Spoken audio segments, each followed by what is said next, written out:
په ګړو ویلو ویلو چا خپله خوږه شوې نه ده د انقلاب چې دې وهي خو تر سړکه پورې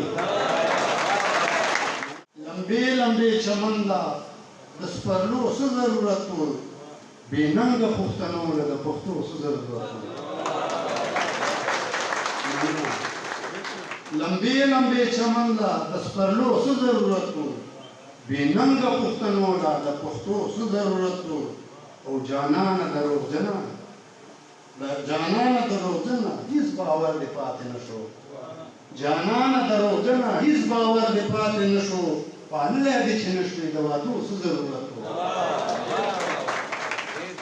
د وخت هر یو فرعون ته سر نه ګون وي لکه میم نو تندو د پاسه ګز ګز د شاملو څه ضرورت و د وخت هر یو فرعون ته سر نه ګون وي لکه میم نو تندو د پاسه ګز ګز د شاملو څه ضرورت و او چې شرم او حیا پکې ذره قدرې هم نه وه چې شرم او حیا پکې ذره قدرې هم نه وه دې ولس له بیا دغسې ظلمو څه ضرورت و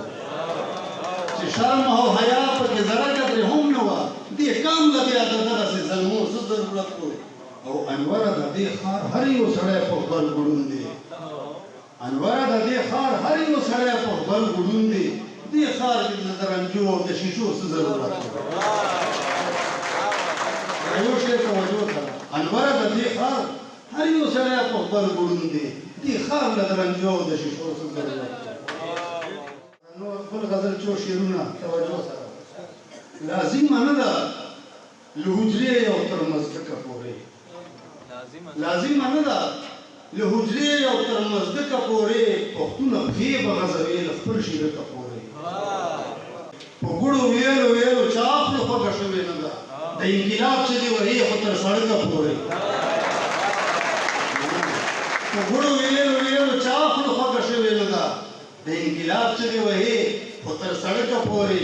ما په دې ټول برې صغیر حکمراني کړې ده تا ته دا چا وي چې محدود یم تر اټکه پورې ما په دې ټول برې صغیر حکمراني کړې ده تا ته دا چا وي چې محدود یم تر اټکه پورې پښتونولي خو مکمل ضابطه حیات د ژوند ملزومه نه ده څه د شکور او تر چاینکه پورې اوس د مړوند په ځای لستولی ورکوي انوره یاري د دغې زمانې شو تر خانکه پورې یاري د دغې زمانې شو تر خانکه پورې ډېره ډېره مننه الله مو خوشحاله